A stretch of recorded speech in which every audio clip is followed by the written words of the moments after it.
जाट कभी झुकता नहीं, अगर वो झुकेगा या तो राम जी के आगे या फिर अपनी फसल देखने के लिए।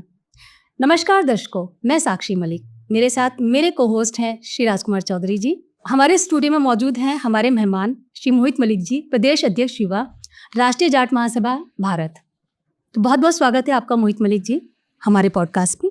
मोहित जी, ये यात्रा आपकी कहाँ से शुरू हुई, आपका जन्म कहाँ हुआ, आप अगर अपने शब्दों में परिचय दें जी ज़्यादा बेहतर रहेगा।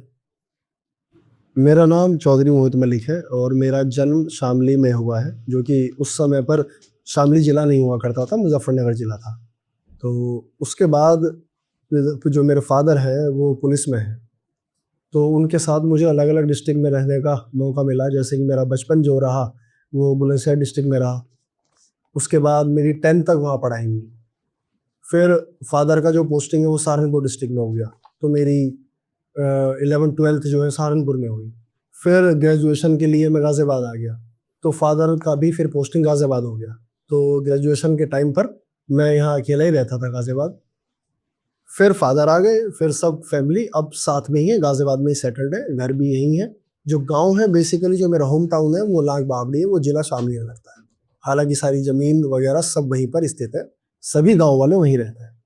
अच्छा, क्योंकि आप एक ऐसे संगठन से जुड़े हुए हैं जो कहीं ना कहीं एक ऐसी कम्युनिटी को रिप्रेजेंट करता है कि जो अपने आप में जस्टिस ऑल टाइम, जाट को ये भी कहा जाता है कि हर समय जो है वो न्याय इसी के लिए होता में रहता है। चाहे हम तमाम आंदोलनों की बात करें, चाहे हम इतिहास के पन्नों को पलटते हैं, तो स्वाभाविक तौर पर आर्यंस माने जा रहे थे जाट। बिल्कुल। तो ये जो दौर है, आज का जो दौर है, क्योंकि हमें इस दौर में लौटना होगा, और ये जो दौर है, इस दौर के मायने आप क्या मानते हैं कि आज का जो युवा है, क्या वो युवा सही दिशा में है?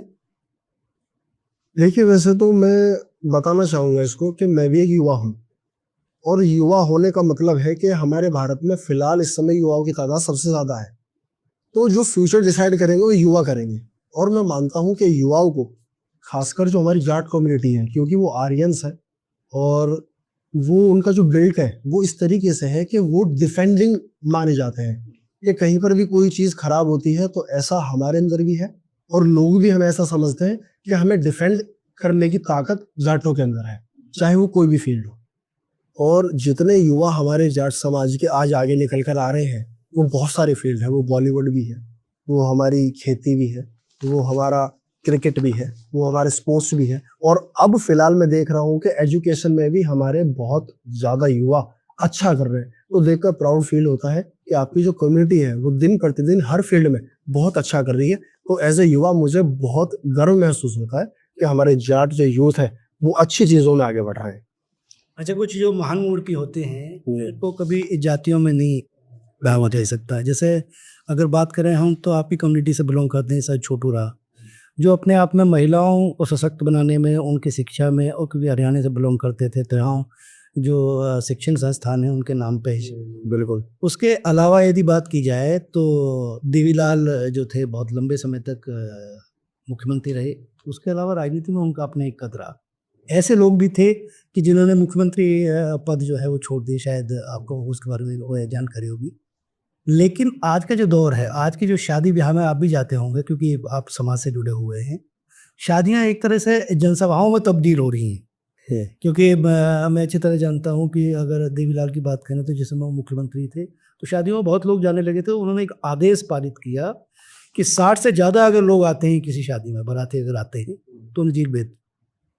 तो ये जो दौर है, इस दौर में क्योंकि आज आप एक संगठन को बिलोंग करते हैं, तो ऐसी कोई मुहिम आप लोग चला रहे हैं कि जो ये शादियां जो जनसभा में तब्दील ना हो? शादियों के लिए तो अभी फिलहाल ऐसी कोई मुहिम नहीं है, लेकिन हाँ, मृत्यु भोज के लिए जरूर हमारा संगठन एक मुहिम चला रहा है कि कोशिश करें कि मृत्यु भोज ना हो हमारे समाज में। और उसका रीजन ये है कि आजकल मृत्यु भोज को भी एक शादी वाला समारोह बना दिया गया है। अब जो भी आदमी समाज में एक अच्छी छवि रखता है वो कोशिश करता है कि मृत्यु भोज को बहुत बड़ा किया जाए। मैं जैसे लगातार जाता रहता हूँ समाज में, तो मैं देखता हूँ कि शादी ब्याह से ज़्यादा आदमी समाज के वहाँ पर पहुँचते हैं, और वहाँ पर भी तरह तरह के व्यंजन आप लगे हुए हैं। तो पर्सनली मैं ये बात मानता हूँ कि मृत्यु भोज बंद होना चाहिए, क्योंकि वो आर्थिक आधार पर भी काफी आदमियों को परेशान करता है। कुछ हमारे जाट समाज में हर आदमी संपन्न नहीं है, तो जो हमारे ग्रामीण जगह से आते हैं उन पर एक आर्थिक बोझ पड़ता है, क्योंकि वो देखते हैं समाज में कि हमारे बड़े क्या कर रहे हैं, उसको कॉपी करते हैं, और कॉपी करने के बाद उन पर एक आर्थिक दंड पड़ जाता है कि हमें भी ये सब करना पड़ेगा, व्यंजन करने पड़ेंगे, और बहुत ही ये एक परेशानी का विषय है। मैं मानता हूं कि आप जाएं, आप दुख में जा रहे हैं, सबसे पहली बात है आप जा रहे हो किसी के दुख में, और दुख में जाने के बाद आप वहां पर थोड़ी देर के बाद आप बात करते हो कि ये चीज अच्छी नहीं है, इस चीज में स्वाद नहीं है, ये चीज बहुत स्वाद है, कुछ भी है, तो मुझे लगता है कि वो चीज सही नहीं है। आप दुख में जाकर इन बातों पर विचार नहीं कर सकते, आप उसकी आत्मा की शांति के लिए बात करें। पुराने जमाने की बात अलग थी कि आदमी, फोन नहीं होते थे, आदमी दूर दूर से ट्रेवल कर आते थे, तो उनके खाने का प्रबंध करना जिम्मेदारी हो जाती थी परिवार की। बट आज ऐसा नहीं है, लगभग हर आदमी संपन्न है, शहर के शहर में अपनी गाड़ियों से जाते हैं, तो वो पानी भी पीकर आराम से अपनी चीजों को मैनेज कर सकते हैं। मुझे लगता है ये चीज जाट समाज में बिल्कुल बंद होनी चाहिए। संगठन उसके लिए कुछ काम कर रहा है? उसके लिए काम कर रहे हैं। जैसे कभी भी हम जन सभाएं करते हैं, अपनी मीटिंग करते हैं, तो हम कोशिश करते हैं कि हम ये शुरुआत अपने घर से करें, क्योंकि मेरा मानना है कि आप किसी को कोई भी ज्ञान दें, सबसे पहले अगर आप वो खुद नहीं करते तो आपका ज्ञान सक्सेस है। अगर आप खुद ही उस चीज को नहीं करते तो आप समाज में क्या एग्जाम्पल सेट करेंगे। आप पहले अपने घर से बंद कीजिए। कोशिश करूंगा कि मैं अपने आप से बंद करूं और तब आगे इस चीज को डिलीवर करूं, ताकि मेरे साथ जो युवा जुड़े हुए हैं वो भी इस चीज को धीरे धीरे करके बंद करें। अप्लाई करो। बहुत जी। अच्छा। अच्छा, ये बताइए कि जाट समाज में शिक्षा का स्तर पहले से और अब में कितना बदला है? जैसे कि आपका संगठन जी कितने लोगों से जुड़ता होगा, मिलता होगा, आपने क्या ऐसा देखा कि सीरियसली एजुकेशन का जो लेवल है वो कितना बड़ा है, चाहे महिलाओं में हो चाहे वो पुरुषों में हो? मैं पहले बात करूंगा महिलाओं पर।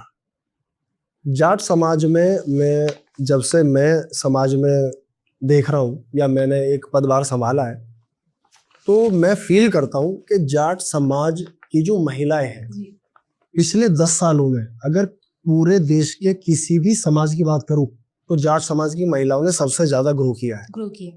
ये गर्व की बात है। मैं कहूँगा वो पुरानी वाली जो हमारी दादा दादी वाली जो हमारी थिंकिंग थी वो पिताजी के समय पर आकर खत्म हो गई, और जो हमारे पिताजी वाली थिंकिंग तो मेरे समय पर आकर खत्म हो गई। जो मेरी वाइफ है वो टीचर है और मैं भी अपना बिजनेस रन कर रहा हूँ, तो हम दोनों कोऑर्डिनेशन के साथ रहते हैं, और ये एक प्राउड फीलिंग है जाट समाज के लिए। तो मैं देखता हूँ कि जितने मेरे जानकार हैं, जो मेरे भाई हैं, खास मित्र हैं, उनकी भी वाइफ वर्किंग है। तो वाइफ वर्किंग का मतलब ये है कि आप महिला सशक्तिकरण की तरफ जा रहे हो। ऑलरेडी आपने अपने घर से शुरुआत कर दी है। जब आप अपने घर को इस तरीके से मैनेज कर सकते हैं तो मुझे लगता है हर एक पति, हर एक समाज में रहने वाला आदमी इस चीज को कर सकता है। अगर वो ये कह रहा है कि मेरे घर में ये नहीं चल पाएगा, तो मुझे लगता है कहीं ना कहीं कोऑर्डिनेशन में प्रॉब्लम है। हर घर में ये सब चल सकता है। आपकी वाइफ है, वो कल पहले किसी की बेटी थी, वो अब आकर आपके घर में वाइफ बनी है, तो उस चीज को आप उनके ऊपर छोड़ें। अगर उनका मेहनत करने का मन है तो आप उन्हें मेहनत करने दें, क्योंकि आपका आपस में विश्वास बहुत जरूरी है। और आप मेहनत करेंगे तो वो जो लड़की है, वो जो आज बहू बनी है किसी के घर की, वो रिप्रेजेंट कर रही है जाट समाज को। वो टीचर है, वो स्पोर्ट्स पर्सन है, वो घर से निकलेगी तभी वो कुछ करेगी। अच्छा, मुझे कोई ऐसी घटना तुम्हें भी तुम तो समाज में आते रहे हो, कोई घटना ऐसी तुम्हें याद आती है कि जो आप शेयर करना चाहो? किसी भी रिगार्डिंग आप मुझसे मतलब पूछ सकते हैं। मैंने आपका सिर्फ वीडियो देखा था जिसमें आप गोवर्धन में आपका संगठन कुछ जमीन शायद अवैध कब्जे की गई, आप लोगों ने उसको मुक्त कराया और वो काफी बड़ा मुद्दा भी बना था। जी जी। तो वो क्या मामला था, थोड़ा सा वो जानना चाहूँ। मामला ये था कि हमारे जो गोवर्धन एक जगह है, मथुरा डिस्ट्रिक्ट में पड़ता है, तो वहां पर महाराजा सूरजमल जी की जो रियासत है वो ब्रज क्षेत्र में फैली हुई है, बहुत कम लोग जानते हैं। तो महाराजा सूरजमल जी हमारे एक हिंदू हृदय सम्राट रहे, और उन्होंने इतनी लड़ाइयाँ लड़ी, 80 युद्ध लड़े कभी भी, और वो कभी नहीं हारे। वो एक अजय योद्धा रहे हमारे देश के। तो मैं मानता हूँ, जैसे आपने बात बोली थी कि उनको जातियों में नहीं बांटना चाहिए, मैं भी यही मानता हूँ। हमें प्राउड फील होता है कि वो हमारी जाति से आते हैं, ठीक है। तो गोवर्धन में ये होता है कि वहां पर महाराजा सूरजमल जी की कुछ रियासतों के कुछ महल हैं जो अलग अलग जगह पर होते थे पुराने समय पर। तो वहां पर उन महलों को पुरातत्व विभाग के अधीन कर लिया गया, यानी कि सरकार के वो अंडर में है। हमें वहां से अपने संगठन के कुछ आदमियों के थ्रू खबर आई कि वहां पर कुछ अवैध आदमी उन महलों के अंदर रह रहे हैं। तो इस बात को सुनकर हमें बहुत परेशानी महसूस हुई कि हमारे जो विरासत है उनको इस तरीके से कैसे कोई अवैध आदमी रह सकता है उसमें। फिर संगठन ने निर्णय लिया और हम यहाँ से पूरे संगठन की ताकत के साथ हम गाजियाबाद, मेरठ और सभी पश्चिमी उत्तर प्रदेश के जिलों से हम गोवर्धन पहुंचे। वहां पर पहुंचकर हमें पता चला कि जो पुरातत्व विभाग के अधीन महाराजा सूरजमल जी का जो महल है, जो उनके बच्चों के महल रहे, उन पर कुछ बाहरी लोग आकर रह रहे हैं और लोकल ही कुछ लोग उनको पैसे देते हैं वहां पर रहने के कि आप रहिए और यहाँ पर आपको 1000-1500 रुपए जो गरीब लोग हैं और आप रहिए और अपना दिनचर्या आप काटिए। वहां जाकर हमें ये बातें पता चली। फिर हमने वहाँ के एसडीएम साहब को वहीं पर बुलाया, वहीं पर उनको ज्ञापन दिया, वहीं पर उनको अल्टीमेटम दिया कि इनको आप निकालिए। अगर ये गरीब लोग हैं तो इनकी व्यवस्था कहीं और कराइए आप। महल के अंदर जो कि सरकार के अधीन है, पुरातत्व विभाग बहुत बड़ा विभाग है हमारे देश का, वो इस चीज पर संज्ञान ले और महलों की जो दुर्दशा हो रही है कृपया करके उनको सुधारा जाए। उनमें जंगल हो रखा है सब जगह, तो ऐसी बाहर कूड़ा डलता है महल के, वो हमारे सबके लिए बहुत परेशानी का विषय है। आपकी रियासत है वो, उनके सम्मान में हम इस तरीके से दुर्दशा देख रहे हैं तो वो दिल को बहुत ठेस पहुंचती है और ऐसा नहीं होना चाहिए। उसके बाद वहाँ जो कूड़ा डलता था वो डलना बंद हो गया रियासतों के बाहर और वो जो कब्जा था वो अवैध मुक्त हुआ। एसडीएम साहब ने पूरा ध्यान रखा। तो लगातार इस तरीके की मुहिम संगठन चलाता है जो शायद लोगों के लिए बिल्कुल नजरअंदाज कर देने वाली चीज़ है। लोग इसको नजरअंदाज कर देते हैं, लेकिन ऐसा नहीं होना चाहिए। आप जाट समाज से आते हैं, आप प्राउड फील करते हैं, आप मेहनत करिए जाट समाज में। छोटी छोटी चीज़ों को आप बदलेंगे तभी बदलाव आएगा। क्या जाट समाज में जो एकता दिखाई देती है जी, वो अंदरूनी भी इतनी मजबूत है? ये सवाल बहुत अच्छा है और गहरा भी है। तो इस पर हाँ, मैं एक बात जरूर कहना चाहता हूँ, अपने विचार भी रखना चाहता हूँ। करीब 6-7 साल मुझे हो गए जाट समाज में काम करते हुए और मेरी एक फिलॉसफी रही कि मैं निस्वार्थ काम करूँ, मुझे कोई भी स्वार्थ नहीं है। संगठन में भी मैं आज एक बड़े स्तर पर हूँ, प्रदेश अध्यक्ष के स्तर पर हूँ युवा, उसके बावजूद भी मुझे काम करने की मेरी अपनी लगन है। जाट समाज एक बहुत मजबूत समाज है और एक यही एक पॉइंट है जहां पर आदमी जो मजबूत होते हैं वो एकजुट जल्दी नहीं हो सकते। एक ऐसी धारणा है, क्योंकि मजबूत आदमी जब ज्यादा इकट्ठे हो जाएंगे तो वो सभी मजबूत हैं और एक दूसरे की बात को मानना थोड़ा मुश्किल हो जाता है।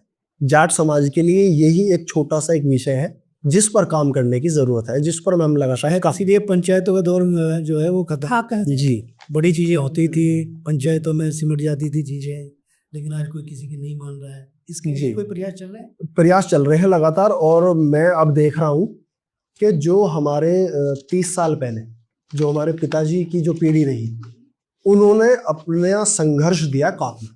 वो समाज में कम रहकर उन्होंने संघर्षशील जीवन दिया अपने बच्चों को।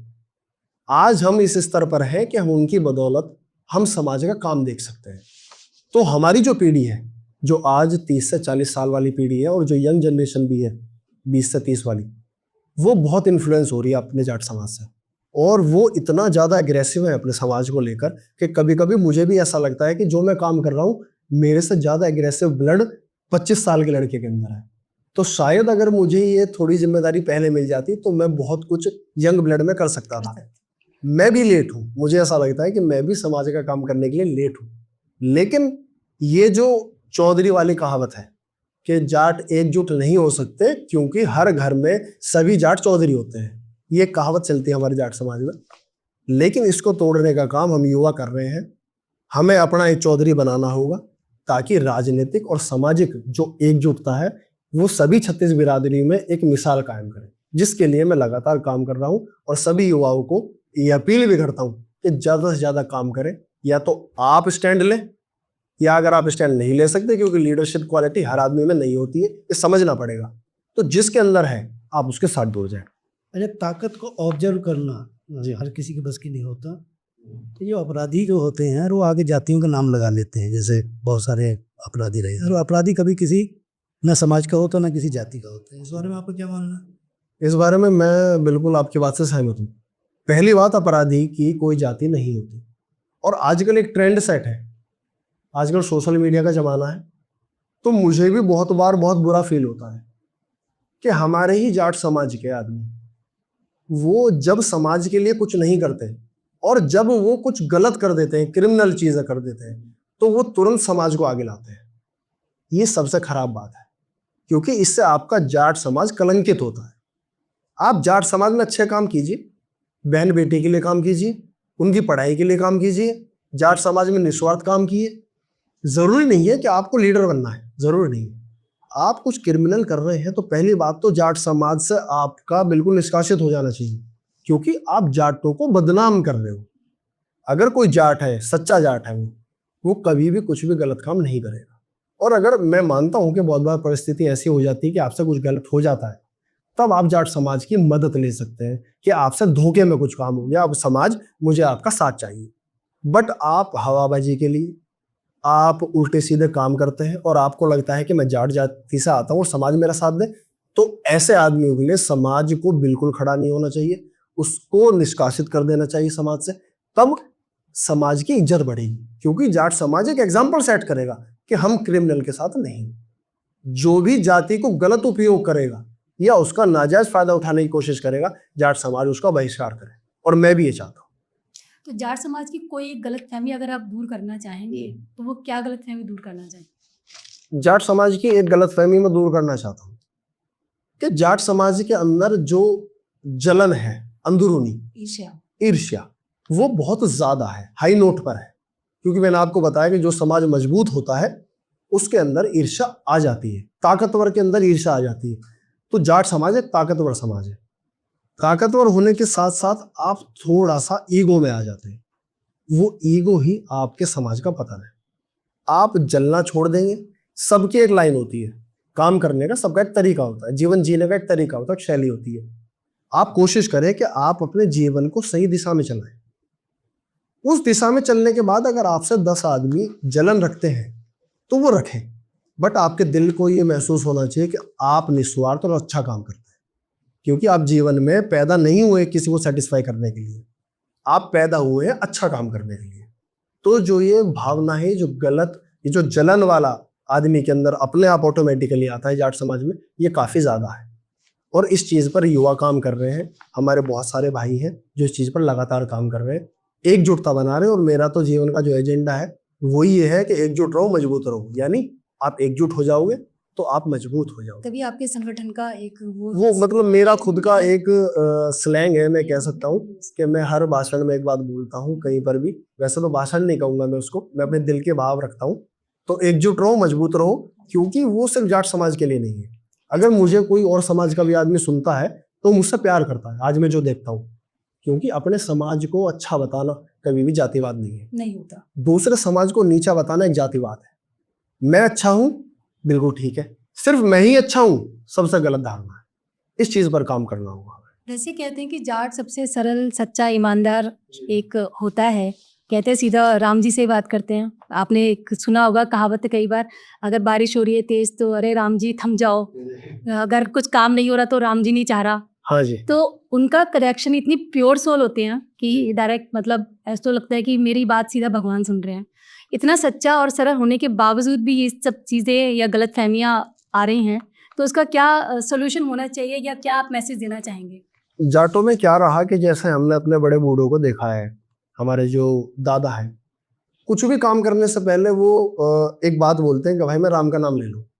वो खेत में भी जाएंगे तो राम का नाम लेकर जाएंगे, खेती करेंगे तो भी राम का नाम लेंगे। तो हमने बचपन से सीखा है और हम भी वही काम करते हैं कि हम कुछ भी अच्छा काम करेंगे राम जी का नाम लेकर करेंगे, क्योंकि हमारे अंदर ये धारणा है कि हमारे वो सर्वोपरि है। और जो आदमी सर्वोपरि होता है आप उसको नमन करके काम शुरुआत करते हो। जाटों की पहचान रही है खेत, खेड़ा और खलियान, यानी कि हम एक किसान कौम से आते हैं और इस देश को अन्न देने का काम हम करते हैं। ये एक गर्व की बात है। और हम इतने प्योर सोल के साथ अपने भगवान को याद करते हैं कि हमें बीच में किसी का कनेक्शन नहीं चाहिए होता है। तो लेकिन ये धारणा है कि भाई गुरु के बिना ज्ञान नहीं होता। तो गुरु का मतलब है कि जो आपको सही दिशा दिखाए, वो आपके साथ जुड़ा हुआ कोई भी व्यक्ति हो सकता है। अच्छा, इन दिनों एक मसला बड़ा हॉट चल रहा है जी, अनुज चौधरी का। तो अनुज से जो अन्य काम किए हैं, स्वाभाविक तौर पर भाई जब आदमी वर्दी पहनता है तो उस वर्दी में जिम्मेदारियां आती हैं, कर्तव्य और अधिकार जो मिलते हैं, आदमी को पावर मिलती है। तो स्वाभाविक तौर पर उन्होंने जो रामपुर में किया या जो उन्होंने संभल में किया, वो स्वाभाविक तौर पर उनका जो कर्तव्य था वो उन्होंने वो किया। लेकिन अब उन्हें एक तरह का पॉलिटिकल सिनेरियो एक खड़ा किया जा रहा है, इस पर आपको क्या मानना है? मेरा मानना है, वैसे तो अनुज चौधरी जी ने जिस तरीके से अपने समाज का और पुलिस प्रशासन का नाम रोशन किया है, तो मैं सैल्यूट करता हूँ उनको। क्योंकि आदमी मेहनत से आगे बढ़ता है और कीचड़ किसी भी आदमी पर उठाना बहुत आसान है आज की डेट में। अगर मुझे भी किसी को गलत बोलना है तो आज सिर्फ फोन उठाना है आपको और किसी को गलत बोल देना है, लेकिन उस लेवल की मेहनत करना शायद मुश्किल है। उन्होंने अर्जुन अवार्डी है वो, उन्होंने पहलवानी के दम पर पुलिस फोर्स में स्पोर्ट्स कोटे से आए। स्पोर्ट्स कोटे से आए हैं। स्पोर्ट्स कोटे से आने का मतलब है कि उन्होंने मिट्टी में मेहनत की है। और मेहनत करने वाला आदमी अगर कल को मजबूत हो जाता है तो वो समाज को, अपने परिवार को मजबूत करता है। और पुलिस प्रशासन एक ऐसी चीज है जहां पब्लिक आइडियल मानती है उनको। तो आइडियल मानने के बाद अगर वो कोई भी काम कर रहे हैं जो कि नैतिकता के आधार पर गलत नहीं, आम जनता के लिए गलत नहीं है, तो मैं मानता हूं कि राजनीति से दूर रहना चाहिए, उनके ऊपर राजनीति नहीं होनी चाहिए। और हमें जो गर्व महसूस होता है वो हमेशा गर्व महसूस होता रहेगा। समाज के लिए अच्छा काम कर रहे हैं, हमारे बड़े भाई हैं। बहुत ही अच्छा लगता है कि जब उनको वर्दी में देखते हैं। एक पहलवान जब मिट्टी से उठकर और वहां तक पहुंचता है कि आज वो एसपी है, तो ये हमारे समाज के लिए बहुत गर्व की बात है। मैं तो कहूंगा कि वो आगे बढ़े, दिन दुगनी रात चौगनी तरक्की करें। अच्छा, इसी में एक सवाल और आगे बढ़ता है कि जिस तरीके की हालात और परिस्थिति हो रही है जी, क्योंकि युवा जो है वो बहुत तेजी से जो है पुलिस, केवल हमारे जो लोग हैं ज़्यादातर पुलिस और आर्मी शायद वहीं तक पहुंच पाते हैं और वहीं तक उनका जाने का सपना होता है। लेकिन आज की जो राजनीतिक परिस्थितियां हैं या जो सरकार की तरफ से कुछ फैसले लिए जा रहे हैं, वो जो दौर है, क्योंकि किसानों का भी एक मसला चल रहा है, भाई किसान आंदोलन इतने लंबे समय तक चला और पूरा पश्चिमी उत्तर प्रदेश का उस पर फोकस रहा। तो ये जो दौर है किसानों की स्थिति को लेके, इस स्थिति को क्या मानते हैं आप? क्या किसानों की जो स्थिति है उसको लेकर कोई अवेयरनेस, कोई आप जागरूकता अभियान कोई चला रहे हो अपने संकट के आधार पर? क्योंकि गाँव गली गली जाने की आवश्यकता होती है, मुझे लगता है। हम भी एक किसान परिवार से हैं, मैं आपको बताऊं, आज भी हम खेती करते हैं। सिर्फ पिताजी हैं जो घर से बाहर है क्योंकि वो पुलिस में है। और ये दोनों ही चीज़ देखो, आप देखेंगे साथ साथ चल रही है। घर में किसान भी है और पुलिस भी है। तो मैं देखता आया हूँ कि जो किसान की स्थिति है, लगभग बाकी किसी भी से आप कंपेयर करें तो स्थिति अच्छी नहीं हुई है। और हमारा जो गन्ने का ही रेट है, यानी कि पश्चिमी उत्तर प्रदेश की बात करूं तो गन्ना सबसे बड़ी उपज है भाई, सबसे ज़्यादा बोया जाता है गन्ना हमारे वेस्ट यूपी में। और लगभग पूरे देश का 50% जो चीनी है वो हमारे सिर्फ वेस्ट यूपी से ही निकल कर जाती है। उसके बावजूद भी जो गन्ने का भाव आज है वो लगभग मेरे ख्याल से 400 रुपये क्विंटल के आसपास है। तो हम सबसे पहली गलती तो ये कर रहे हैं, सरकार को ही कहूँगा मैं इस चीज़ के आपके माध्यम से, कि पर किलो के हिसाब से आप चीज़ें देखें। 1 क्विंटल का भाव है 400 रुपये, तो 1 किलो का क्या भाव होगा? हर चीज़ हम किलो के हिसाब से अपने घर में इस्तेमाल कर रहे हैं। चीनी भी किलो के हिसाब से, तो गन्ने का रेट किलो के हिसाब से क्यों नहीं है? अगर किसानी मजबूत नहीं होगा तो हमारा जो एग्रीकल्चर इंडस्ट्री है, यानी हमारा जो कृषि प्रधान देश है, आप उसको मूल जड़ से ही खत्म कर दोगे। अगर ये 10 साल में मैं देखता हूँ कि इतने किसान आत्महत्या कर रहे हैं जो गन्ने की फसल भी नहीं बो रहे, उनकी भी मैं बात कर रहा हूँ। महाराष्ट्र में आए दिन हजारों किसान आत्महत्या करते हैं, आप देखते होंगे। लेकिन उनकी अगर स्थिति ठीक हो जाए सरकार की तरफ से, तो क्या वो आत्महत्या नहीं रुक सकती? वो रुक सकती है। आज हमारे टीचर्स हैं, हमारे और भी डिपार्टमेंट हैं, गवर्नमेंट एम्प्लॉइज हैं, डॉक्टर्स हैं, सब सरकारी हैं। तो क्या उनको उस भाव पर चीज़ें नहीं दी जा सकती जहां पर उनका घर अच्छी तरीके से चल सके? क्या सरकार इस चीज़ की तरफ ध्यान नहीं दे सकती? तो ये 400 रुपये क्विंटल के भाव के हिसाब से हम देखें तो जो लागत है वही बहुत ज़्यादा है। हर चीज़ पर रेट पर किलो के हिसाब से तेजी से बढ़ा जा रहा है और हम गन्ने का रेट उनको बहुत कम दे रहे हैं। तो जो डिफरेंस है, मेहनत इतनी ज़्यादा है किसानी में कि हर आदमी किसान नहीं बन सकता। आप चाहें तो भी नहीं बन सकते। आप चाहें IAS बन सकते हैं पढ़ाई करके, लेकिन एक नॉर्मल इंसान, अगर आज मैं भी चाहूं कि मैं सब कुछ छोड़कर किसानी कर लूं, तो मेरे लिए बहुत टफ जॉब है, बहुत खतरे हैं। तो इस चीज को पे सरकार को सोचना चाहिए, कृपया करके पर किलो के हिसाब से आप गन्ने का रेट रखिए, लेकिन 400 रुपए क्विंटल है, 40 रुपए किलो कर दीजिए ना गन्ना। चीनी ही मेरे ख्याल से शायद 80 रुपए किलो हो रही होगी। तो इस चीज को देखिए आप, जिससे बन रही है जो रॉ मटेरियल है वही किसी भाव पर नहीं आप दे रहे हैं। तो उस चीज को बदलाव की जरूरत है और हमारा किसान मजबूत होगा। छोटू राम जी के भी यही थे, चौधरी चरण सिंह जी ने भी पूरे जीवन अपने यही मेहनत की। किसान जब तक समृद्ध नहीं होगा तब तक देश की खुशहाली नहीं होगी। युवा वर्ग नशे की तरफ बहुत बढ़ रहा है, न केवल जाट समाज के, जनरली।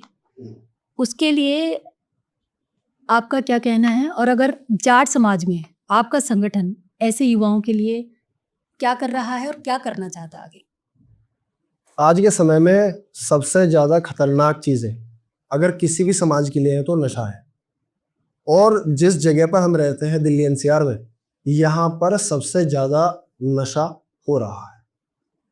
और खासकर जो युवा हैं हमारे, उनका ध्यान इस क्षेत्र में पढ़ाई की तरफ बहुत कम है और नशे की तरफ बहुत तेजी से जा रहे हैं। हम जा रहे हैं संगठन के तौर पर। हम जब भी कहीं पर भी कोई भी सभा, कोई भी पंचायत या महापंचायत करते हैं और हमें अपने विचार रखने का मौका अवश्य मिलता ही है, तो सबसे पहले हम इन्हीं चीजों पर बात करते हैं। क्योंकि युवा पंचायत में आने में थोड़ा सा शर्म महसूस करते हैं, उनके पास समय नहीं है, बाकी चीजों के लिए उनके पास, सबके पास समय है, लेकिन उनको लगता है कि पंचायत का काम हमारे बुजुर्गों का है, जबकि ये धारणा गलत है। बुजुर्गों ने आपको दिया है ये आशीर्वाद कि आप पंचायत सिस्टम को दोबारा से न्यू रूप से चलाइए। तो हमारा दायित्व बनता है कि हम उनकी दी हुई चीजों को आगे फॉरवर्ड करें। और ये जो नशे वाला चीज जो आपने मुझे बोली, ये बहुत खतरनाक चीज है। इस पर जितना हम मेहनत कर पा रहे हैं जाकर, हम संगठन में ज्यादा से ज्यादा युवाओं को जोड़ते हैं, ताकि वो संगठन के साथ जुड़ेंगे तो एक विचारधारा के साथ जुड़ेंगे। और विचारधारा ये है कि महिलाओं को सशक्त बनाना है, युवाओं को नशे से दूर रखना है। तो जब वो ऐसे ह्यूमन बीइंग के साथ जुड़ते हैं तो अपने आप ही धीरे धीरे उनकी जो धारणा है नशे को लेकर वो कम हो जाती है। क्योंकि नशा एक ऐसी चीज है कि आपका जो सर्कल है, जिस दिन वो नशा करना छोड़ देगा, आप भी काफी हद तक नशे को छोड़ देते हो। आदमी सर्कल के हिसाब से काम करते हैं। अगर मेरे सर्कल में 10 भाई हैं और वो 10 के 10 नशा नहीं करते हैं और मैं अकेला करता हूं अगर, तो मैं भी उस चीज के लिए खिलाफ धीरे धीरे हो जाऊंगा, क्योंकि मुझे रोज एक ही बात सुनने को मिलेगी।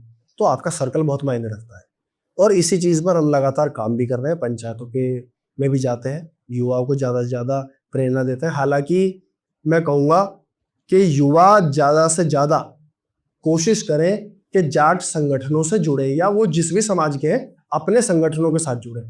उससे उनको बड़े बुजुर्गों का आशीर्वाद मिलेगा, प्लस वो बातें सीखने को मिलेंगी जो किताबें नहीं दे सकती। तो आपका ध्यान नशे से अलग हटेगा और समाज के अंदर जब आपकी रुचि आएगी तो आपको एक डर रहता है साइकोलॉजिकली कि आज मैं इस पद पर हूं और अगर मैं कुछ गलत करते पकड़ा गया तो मेरी समाज में बेइज्जती है। मैं कहता हूं इसी डर की वजह से आप नशा छोड़ दीजिए, कम से कम। जुड़े रहते हैं कहीं ना कहीं, आपकी संस्कृति है, संस्कृति से। आप 10 आदमी में बैठोगे और मैं आपको ये बोलूंगा, आज मैं प्राउड फील करता हूँ कि मुझे कोई भी आदमी जो आज तक जानता है वो मुझे नशे में पकड़ नहीं सकता। ये बात मैं गर्व के साथ कहता हूँ और हर पंचायत में बोलता हूँ।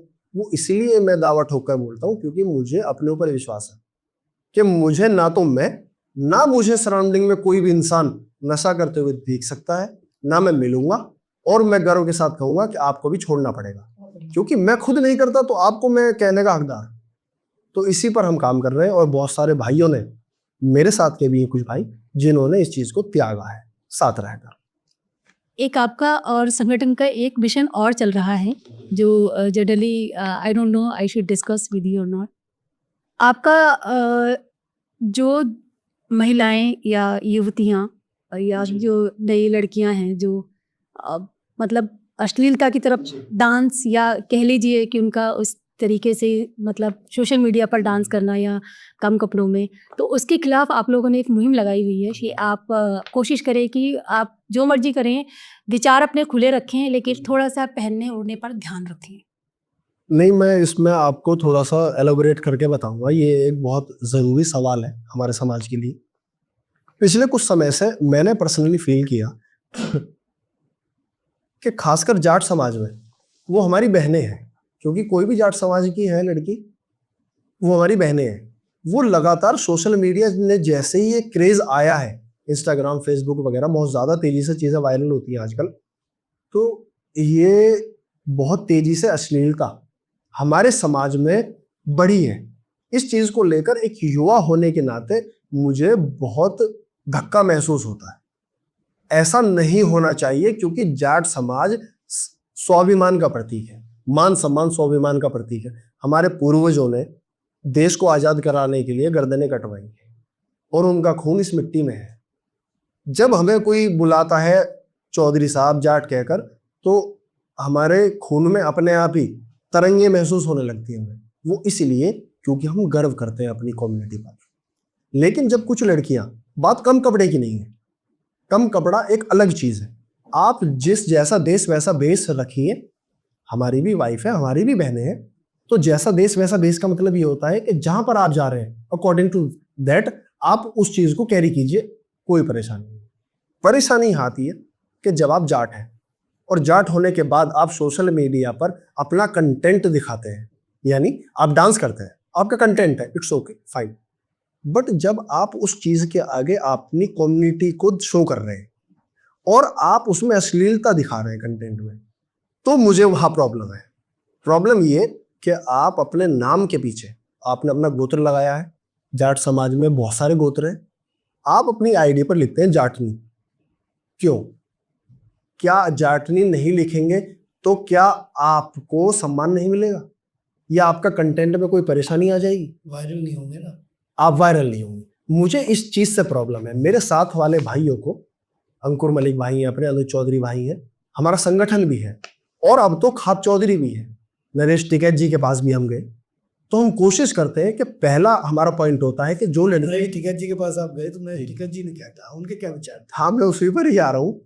तो आदमी बहुत बार क्या होता है कि आपको खींचने वाले मिलते हैं। अगर मैं इस अश्लीलता के खिलाफ और मेरे साथ वाले भाई इस पर आवाज उठा रहे हैं, तो मुझे महिलाओं का, मुझे बहनों का इतना समर्थन मिला है कि मैं आपको बताऊंगा कि मैं मतलब बहुत प्राउड फील करता हूँ इस बात। देखा हमने इसको। बहुत बहनें हैं जो हमें मैसेज करती है और ये कहती हैं कि भाई पहली बार कोई ऐसा आदमी मिला है जो सच में इस चीज पर बोला, हमें गर्व है आप पर भाई, और हम खुद महिला होकर ऐसी लड़कियों से परेशान हैं। तो वहां पर आपको लगता है, तो पहले हम क्या काम करते हैं कि हम उन लड़कियों को पर्सनली मैसेज करते हैं, बहन आप इस काम को मत कीजिए। पहली चीज तो आप इस काम को मत कीजिए। दूसरी चीज, अगर आप नहीं मान रहे हो और आप कहते हो कि ये मेरा कंटेंट है, ये मेरा डेली रूटीन है, तो आप अपनी आईडी से अपना गोत्र, अगर कोई लड़की मलिक भी है, आप वो हटाइए। दूसरा, अपनी आईडी से प्राउड जाटनी कैसे लिख सकते हो? आप डांस करके प्राउड फील करा रहे हो समाज को, आप बच्चों को पढ़ा के प्राउड फील कराइए ना। तो दूसरी चीज, आप अपना गोत्र हटाइए। बात है अपने गोत्र को नीचा ना दिखाएं, अपने जाट समाज को नीचा ना दिखाएं। हमारी मुहिम ये है कि हम चाहते हैं कोई भी लड़की किसी भी समाज की हो, और ये सब जाट समाज की नहीं है, किसी भी समाज की कोई लड़की है, वो क्यों अपना गोत्र लगा रही है, वो क्यों अपने पीछे कोई गुजर भी क्यों लगा रहा है, कोई राजपूत भी क्यों लगा रहा है, मुझे सबसे प्रॉब्लम है। ये आपके ये मुहिम के बाद काफ़ी ऐसे लोग भी सोशल मीडिया पर आए थे जिन्होंने कहा कि कोई तो आवाज़ उठा रहा है युवा के लिए, और हम भी चाहते हैं कि हमारे भी लोग आगे आए और इसके लिए आवाज़ उठाएं। बिल्कुल। तो ये देखा हमने कि काफ़ी समर्थन मिला आपको। जी, जैसे अभी मुझसे भैया ने पूछा कि हम पहुंचे नरेश टिकैत जी के पास, तो जब हमें लगा कि हमने उन बहनों को अप्रोच किया बट वो नहीं माने, ना उन्होंने अपना लाइफस्टाइल चेंज किया, खैर वो तो हम नहीं करा रहे, हम तो उनको सिर्फ एक सजेशन दे रहे हैं कि आप ये अश्लीलता डांस वगैरह ना करें। तो उसके बाद हमें लगा कि अब हमारा नेक्स्ट स्टेप क्या होगा समाज में। भाई हम एक सम्मानित आदमी है, हम एक संगठन के आदमी है, तो हमें प्रोटोकॉल के हिसाब से काम करने पड़ेंगे। तो उसके बाद जब वो चीज़ें नहीं हो पाई तो हम खाप चौधरी के पास पहुंचे कि भाई हमारे हर गोत्र के खाप चौधरी है, अगर कोई आदमी नहीं सुन रहा है तो जाट समाज में एक प्रथा है कि आप अपने खाप चौधरी के पास जाइए, उनसे डिस्कस कीजिए प्रॉब्लम। तो हम सब भाई, संगठन के भाई, हम बालियान जो गोत्र है, बालियान खाप के चौधरी है नरेश टिकैत जी, उनके पास पहुंचे। उनके पास पहुंचकर हमने सारी चीज़ें उनको बताई। तो मैंने कहा बाबा जी ये लड़कियां हैं जो आप ही की खाप से आती हैं और ये थोड़ा गलत मैसेज समाज में जा रहा है। तो उन्होंने बोला कि हम तो वैसे तो वो छोटा फ़ोन चलाते हैं कीपैड वाला नविष्टी कैट जी, तो वो ये सब चीज़ें देखते नहीं। सहज इंसान। तो बिल्कुल साधारण इंसान है। तो हमारे बड़े हैं, तो हम दोनों बताना उचित समझा, तो उन्होंने कहा कि वैसे तो बच्चों में फ़ोन चलाता नहीं हूँ, पर आप मुझे दिखा रहे हो तो ये बहुत ही गलत है और ऐसी चीज़ें तुरंत प्रभाव से जाट समाज में बंद होनी चाहिए। तो हमने उनसे आग्रह किया कि आप एक समाज को मैसेज दें और इन लड़कियों को खासकर मैसेज दें, क्योंकि आपकी बात आपकी, आपसे ऊपर कोई नहीं है, आप खाप के चौधरी हैं हमारे। तो उन्होंने हमारे साथ बैठकर एक मैसेज दिया और उन सभी लड़कियों के लिए बोला कि आप इस तरीके की अश्लीलता को तुरंत प्रभाव से बंद कीजिए। नहीं भी कर पा रहे हो या आपका अब ये दिनचर्या या फिर जीवन यापन का साधन बन चुका है, तो आप जाट समाज के सम्मानित गोत्र को बदनाम करना बंद कीजिए। तो उन्होंने मैसेज दिया। हालांकि मैसेज देने के बावजूद भी कुछ लड़कियां हैं जो नहीं मानी। तो अब खाप चौधरी के बाद हम बहुत सारे एडवोकेट हैं जिनसे सलाह ले रहे हैं, और अभी एक अच्छी खबर है आपके माध्यम से मैं बताना भी चाहता हूँ। कुछ पुलिस प्रशासन के हमारे भाई हैं, उन्होंने हमें बताया कि जो राष्ट्रपति जी हैं द्रौपदी मुर्मू जी, इस चीज़ का संज्ञान उन्होंने भी लिया है और इस चीज़ पर अगर सोशल मीडिया पर कोई भी इस तरीके का अश्लील कंटेंट बना रहा है तो उसके खिलाफ अब एक धारा नियुक्त की जाएगी, क्योंकि अभी तक बहुत मिनिमल धारा है। आप उनके खिलाफ एफआईआर कर सकते हैं, लेकिन जो धारा है उस चीज़ में वो बढ़ाई जाएंगी और इस चीज़ को बिल्कुल बंद किया जाएगा। तो मैं राष्ट्रपति जी का बहुत बहुत धन्यवाद भी करता हूँ आपके माध्यम से कि ये जो मुहिम है ये हम चला रहे थे, ये एक पॉजिटिव साइन है और हम चाहेंगे कि जल्द से जल्द हो, ताकि ये अश्लीलता सभी छत्तीस बिरादरी से बाहर निकले, धर्मों से भी बाहर निकले। अच्छा मोहित, क्या राजनीति में आओगे? क्या विचार? क्वेश्चन थोड़ा सा संवेदना से भरा है, लेकिन अभी फिलहाल विचार नहीं है, क्योंकि मैं अपने विचार खुलकर रखना चाहता हूँ और संगठन ने मुझे ये पावर दी है कि मैं जहाँ पर भी रहूँ मैं अपने विचारों को खुलकर बोलूँ, चाहे वो अश्लीलता हो, चाहे वो नशा हो, या वो लीडरशिप हो, या वो जलन हो, या कुछ भी हो, या कहीं पर भी जाना हो मुझे, तो उन्होंने मुझे फ्रीडम दी है। तो संगठन के हमारे राष्ट्रीय अध्यक्ष जी हैं सचिन सरवा जी, बिल्कुल बड़े भाई जैसे हैं, तो पहली बार मुझे घर जैसा माहौल किसी संगठन में मिला है, तो उनका मैं आभारी हूँ। और मैं चाहता हूँ कि ये जो संगठन है ये ही इतना बड़ा हो जाए कि हमें राजनीति करने की आवश्यकता ना पड़े। राजनीति का मायने क्या है आपके लिए? राजनीति के मायने हैं मेरे लिए गद्दी। बुरी चीज तो नहीं है?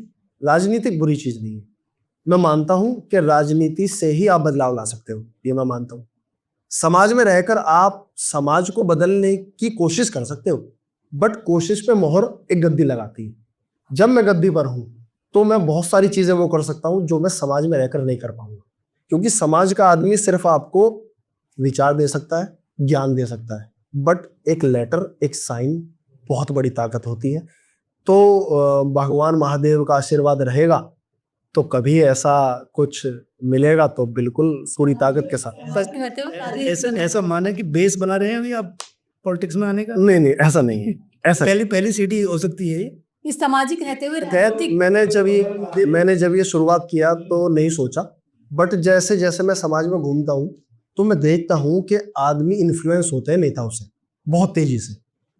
हालांकि अगर नेता कोई भी है, किसी भी समाज का है, अगर उसके अंदर कुछ बदलाव लाने की क्षमता है तो वो फिर किसी भी बिरादरी का हो, मैं उसका सम्मान करूंगा। मुझे फर्क नहीं पड़ता कि सिर्फ मैं जाट हूं तो मैं एक जाट नेता के साथ ही अच्छा बोलूंगा, नहीं। कोई भी व्यक्ति है जो किसी भी समाज का है और वो अपने समाज के लिए भी बातें रखता है और वो बदलाव लाने की कोशिश करता है, तो मैं उसके साथ हूँ। मैं आपको एक छोटी सी कहानी बताता हूँ जी। चौधरी चरण सिंह साहब जब प्रधानमंत्री थे और राजनीति विरासत जो है किसी देने की बात हुई, तो उन्होंने अपने सहयोगियों से कहा, ये किताबें बताती है, ये वो लोग बताते हैं जो उनके करीब रहे।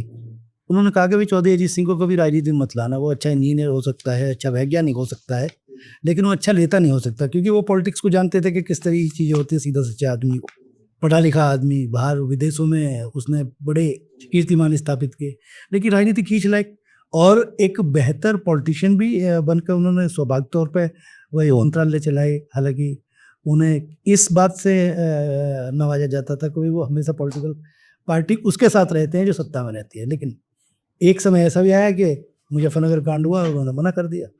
लेकिन वो खुद का चुनाव भी हार ले। जी तो पॉलिटिक्स जो है उसमें पॉलिटिक्स में कोई भी व्यक्ति फिट बैठे ना बैठे, आज तो बहुत सारे संसाधन हो गए, तो जब चौधरी अजीत सिंह आ सकते थे तो आप क्यों नहीं? नहीं, ऐसा नहीं है, ये कोई बैरिगेट नहीं है कि आप नहीं, आप चलिए मेहनत कीजिए। हो सकता है कि आप अपने आप को अंदर वो क्वालिटी निकाल पाए समाज में मेहनत करने के बाद, कि आपको पता चले कि आपकी जो रोड टू लाइफ है वो यही थी। तो मैं ऐसा मान सकता हूँ ना, मौका मोहित- मिले तो आएंगे, मोहित कल पॉलिटिशियन बन सकते हैं। सब रास्ते खुले हैं, सब रास्ते पर। सब रास्ते खुले हैं। और अच्छा सामाजिक व्यक्ति अगर वाकई में एक नेता बनता है तो मैं कहता हूं कि आदमी को बनना चाहिए, क्योंकि आप नेता बनोगे, बदलाव लाओगे तो समाज बदलेगा। आप संसद में बैठोगे जाकर तभी तो कानून बनाओगे। हमने ये मुहिम चलाई, अगर शायद राष्ट्रपति जी की जगह मैं होता तो शायद मैं इतनी देर नहीं लगाता, मैं वो चीजें करता जो सच में समाज में एक पॉजिटिव मैसेज लाती। तो आदमी की कैपेबिलिटी के ऊपर डिपेंड करता है। नेतागिरी कोई घर से एकदम से नहीं सीख लेता है, वो समाज में घुसकर ही सीखता है सारी चीजें। तो हमने भी वही सीखा है, समाज में घुसकर सीख रहे हैं। आप सबसे भी सीख रहे हैं और नेताओं से भी सीख रहे हैं और अपने जो बड़े बुजुर्ग हैं उनसे भी सीख रहे हैं।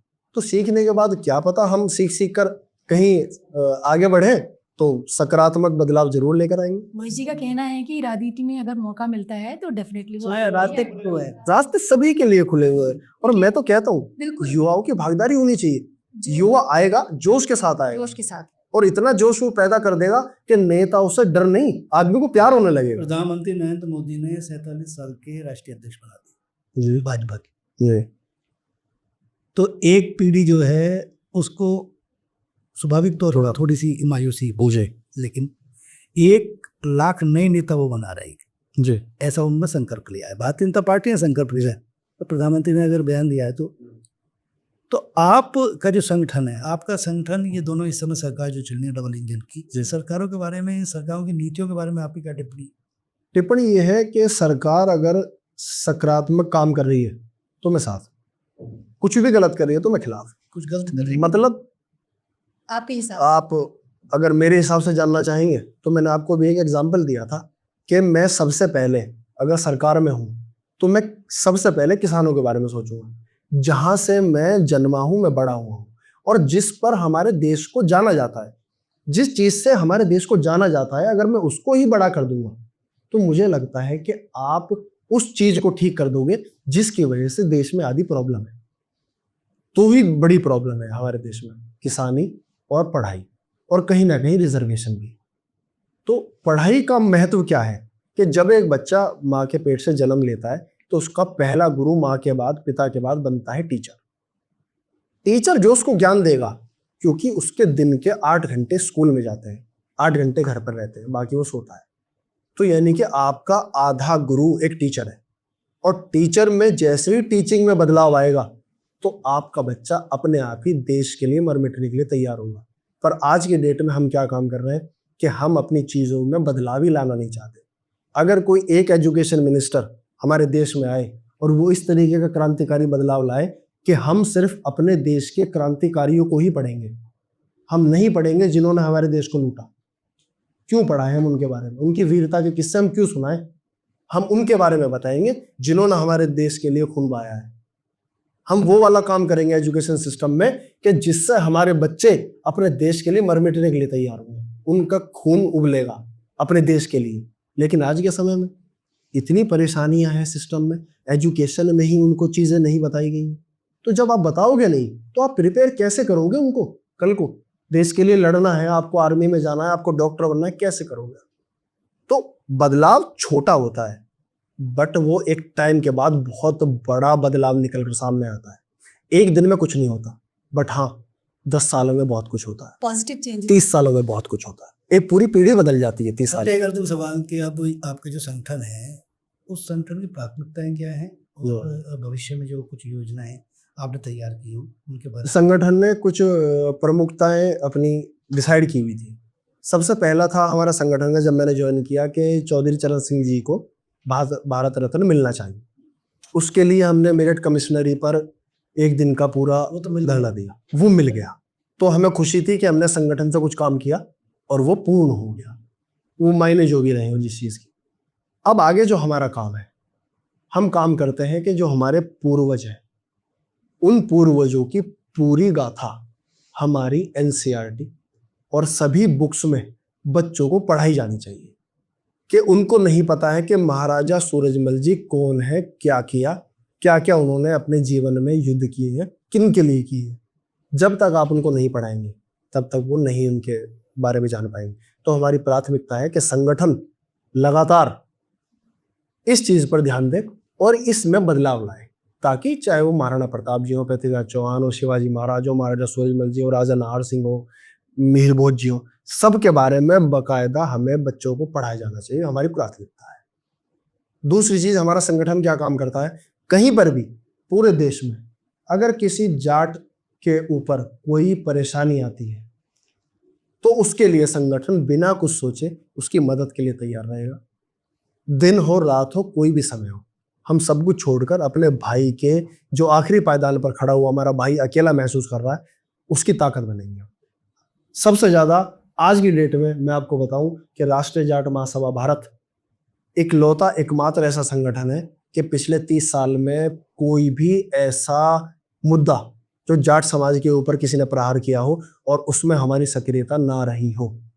सभी देश के पुराने संगठनों को पीछे छोड़ते हुए हमारा संगठन सबसे ज्यादा अग्रणी होकर काम कर रहा है और ये बहुत गर्व की बात है हमारे लिए। ताज़ा मामला अभी शायद बुलंदशहर का था, आप लोगों ने बहुत उसमें आपके संगठन की तरफ से बहुत मजबूती से उस के लिए कार्रवाई की मांग की गई और मुद्दा आई थिंक वो सॉल्व हो गया शायद। मुद्दा सॉल्व हो गया है। पुलिस प्रशासन ने जो धाराओं में मुकदमा दर्ज किया जाना था वो किया है, तो उत्तर प्रदेश पुलिस का भी आभार है इसमें।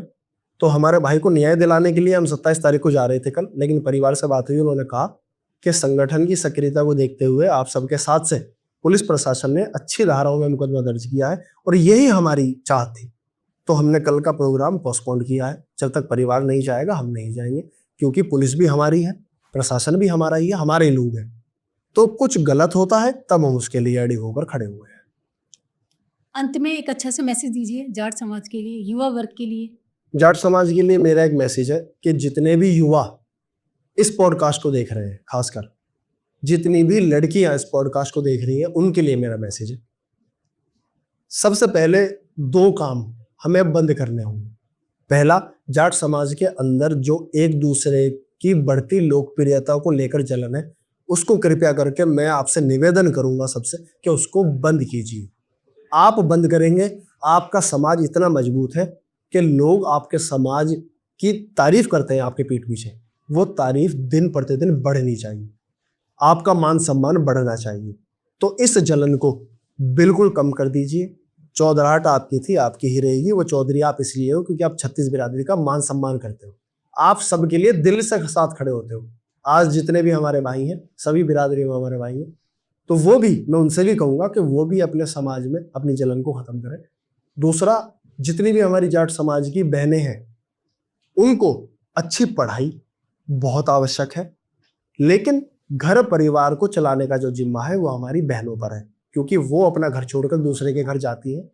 कॉम्प्रोमाइजिंग होना चाहिए। परिवार को चलाने की जो धारणा है वो अपनी माताओं से सीखो, क्योंकि हमारे जो मम्मी वाली जो एज है उनमें डाइवोर्स नहीं सुनते थे हम, संस्कृति नहीं सुनते थे हम, लेकिन आज हम सुन रहे हैं। तो कहीं ना कहीं लड़के और लड़की दोनों की प्रॉब्लम है। तो मैं वो कहूँगा, लड़के जब अपने अंदर से जलन और ईगो खत्म करेंगे तो लड़कियों के लिए भी करेंगे, सिर्फ वो लड़कों के लिए नहीं, वो सभी के लिए कम होगी। तो आप अपने पार्टनर के लिए कम करेंगे, लड़की भी कॉम्प्रोमाइजिंग होगी, तो आपके जो जाट समाज में जो डाइवोर्स वाला सिस्टम है, धीरे धीरे इसकी परसेंटेज कम हो जाएगी। और जब परसेंटेज कम होती है तो आपके समाज की इज्जत अपने आप बढ़ती है। तो उस चीज़ पर ध्यान देंगे। तीसरा, जो हमारी मुहिम है अश्लीलता को लेकर, उस पर मैं फिर से एक निवेदन करूंगा कि सभी बहनें कृपया करके खेल में, पढ़ाई में, इन चीज़ों में अपने परिवार का नाम रोशन करें। कहीं भी ज़रूरत है तो आपका संगठन आपके लिए, अगर कोई भी आपको परेशान कर रहा है तो हम दिन रात अपनी बहनों के साथ खड़े हुए हैं। कहीं पर भी कोई दिक्कत हो तो आप मुझे बताएं, संगठन के किसी भी आदमी को बताएं, हम बिना कुछ सोचे अपनी बहनों के, अपने भाइयों के साथ खड़े हैं। लेकिन कोई भी व्यक्ति जाट समाज को बदनाम ना करे, आपस में टारगेट ना करे और क्रिमिनल चीज एक्टिविटी ना करे, मैं उसके सख्त खिलाफ हूँ। कोई भी जाट समाज का युवा अगर क्रिमिनल ऑफेंस करेगा तो जाट संगठन उसका विरोध करेंगे। अच्छे कामों में या परेशानी में हम उसके साथ हैं, बट किसी भी हवाबाजी में या किसी भी गलत चीज में, नशोखोरी में अगर वो कुछ करेंगे तो जाट समाज उनका बहिष्कार करेगा। एक सवाल और था, जैसे आजकल ट्रेंडिंग में बहुत सॉन्ग्स चल रहे हैं जो जिसमें आप पिस्टल का भी जिक्र होता है, किसी गन कल्चर को लेकर मारने का भी जिक्र होता है, ये सारी चीजें ट्रेंडिंग सॉन्ग में हैं और छोटे छोटे बच्चे इनको फॉलो करते हैं, फॉलो करते हैं। छोटे छोटे बच्चे। तो ये सुनने में तो ठीक है, एंटरटेनिंग पर्पज से ठीक है, बट ये कि कहीं ना कहीं बहुत गलत मैसेज बच्चों को दे रहे हैं। ये मैसेज है, और मैं आपको बताऊं कि हरियाणा में जो डीजीपी साहब है उन्होंने गन कल्चर के सारे गानों पर बैन लगा दिया है। ये एक पुलिस प्रशासन ने पहली बार कोई ऐसा कदम उठाया कि हरियाणा का कोई भी सिंगर अगर गन कल्चर पर गाने गाएगा तो यूट्यूब से उसको बैन कर दिया जाएगा। इस पर बहुत विरोध भी हुआ, लेकिन मैं मानता हूं कि ये ठीक है, क्योंकि हर आदमी सोशली एक्टिव नहीं है। हर आदमी आजकल फोन के साथ घुसा हुआ है और फोन ही उनकी दुनिया है। दोस्त कम हो चुके हैं और फोन में जो वो देखता है शायद उसको अपना मान लेता है। गन कल्चर को देखकर उनके अंदर एक भावना जागृत होती है कि ये काम जो ये कर रहे हैं वीडियो में, ये मैं भी कर सकता हूँ। राइट। अभी मैं आपको इसी गन कल्चर से जुड़ा एक मुद्दा बता देता हूँ कि बुलंदशहर में 2 लड़के एक शादी समारोह में एक गली में पहुंचे। अभी परसों का शायद मामला है, बिल्कुल रिसेंटली है, और ये बहुत खराब है। मैं आपके माध्यम से बताऊं, 2 लड़के आते हैं गली में और एक ने पिस्टल निकाली है और ऊपर हवा में फायरिंग की है। उनके घर में शायद सगाई का कुछ माहौल है और ऊपर से एक 8 साल के मासूम बच्चे के सिर में वो गोली लगती है और वो नोएडा के एक अस्पताल में भर्ती है और वो जीवन की जंग लड़ रहा है। मतलब मैं सोच नहीं पा रहा हूं, मैं उसकी फोटो देखकर मुझे रोना आ रहा है कि अगर वो किसी मेरे जानकार का बच्चा होता तो शायद मैं मरने मारने को तैयार हो जाता। आज वो मुझसे दूर है, बुलंदशहर में है। मैं इतना दुख महसूस कर रहा हूं तो उसके पिता और उसके माता क्या दुख महसूस कर रहे होंगे। और अभी तक एक भी आरोपी, सीसीटीवी की फुटेज के बावजूद आरोपी अब तक गिरफ्तार नहीं हुआ है। ये कहीं ना कहीं फेलियर भी है और ये आता ही उन गन कल्चर से। ये मैंने इसलिए एग्जाम्पल दिया क्योंकि उन्हीं गन कल्चर से आ रहा है। उनको 12, 13, 15 साल के बच्चे सारा दिन गाने देखते हैं गन कल्चर के, लेकिन उनको उसके बाद का नहीं पता है कि पुलिस और प्रशासन आपकी कमर किस हद तक तोड़ सकता है, आपका परिवार किस हद तक खत्म हो सकता है, उनको नहीं पता है। क्योंकि वीडियो में उसके बाद का जिक्र नहीं होता है, सिर्फ गोली चलाने तक है। गोली चलाने के बाद आपके परिवार के साथ क्या होता है कोई नहीं पता होता। आपके खुद के साथ भी वही पूरी खुद के साथ नहीं, आपका जीवन खराब हो गया, जिंदगी खराब हो जाती है आपका जीवन। और सबसे ज्यादा खराब है आपके माता पिता का। क्या आपने इस दिन के लिए बड़ा किया था अपना बच्चा कि उसने एक हवा में फायरिंग कर दी इस दिन के लिए? तो ये ट्रेंडिंग में जो इतने चल रहे हैं तो आप कैसे मतलब रोक सकते? मैं तो चाहता हूँ योगी सरकार से मैं अपील करूंगा कि जो हरियाणा के डीजीपी साहब ने ये आदेश दिया है, उत्तर प्रदेश के डीजीपी साहब भी ऐसा ही आदेश दें।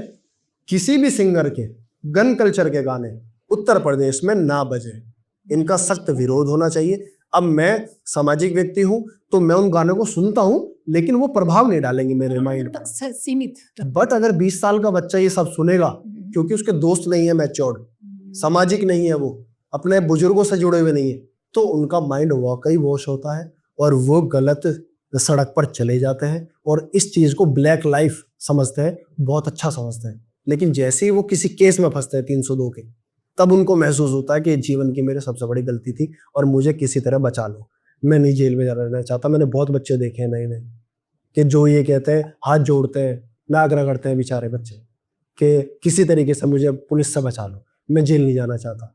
क्योंकि कोई भी एक सभ्य आदमी जेल में नहीं रहना चाहेगा।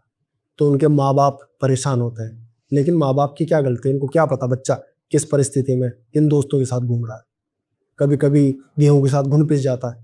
तो मैं ऐसे लड़कों को भी कहूँगा कि अगर आपकी जानकारी में कोई भी ऐसा लड़का है जो इन सब गन कल्चर फॉलो कर रहा है या उसके अंदर ये चीज़ है, तो तुरंत उसके माँ बाप को बताएं ताकि टाइम रहते वो उसको ठीक कर सके और एक जिंदगी बर्बाद होने से बच जाए, एक परिवार बर्बाद होने से बच जाए। जाट समाज गलत बात का साथी नहीं है और पूरे देश में कहीं भी किसी गरीब को हमारे जाट समाज की जरूरत पड़ेगी तो जाट समाज छत्तीस बिरादरी के साथ छाती ठोकर खड़ा मिलेगा। जाट बलवान, जय भगवान। बहुत सुंदर। तो आज का मुद्दा हम यही खत्म करते हैं। मोहित जी, नेक्स्ट पॉडकास्ट में नई चर्चा के साथ आपके साथ ज़रूर मिलेंगे। बहुत बहुत शुभकामनाएं। धन्यवाद।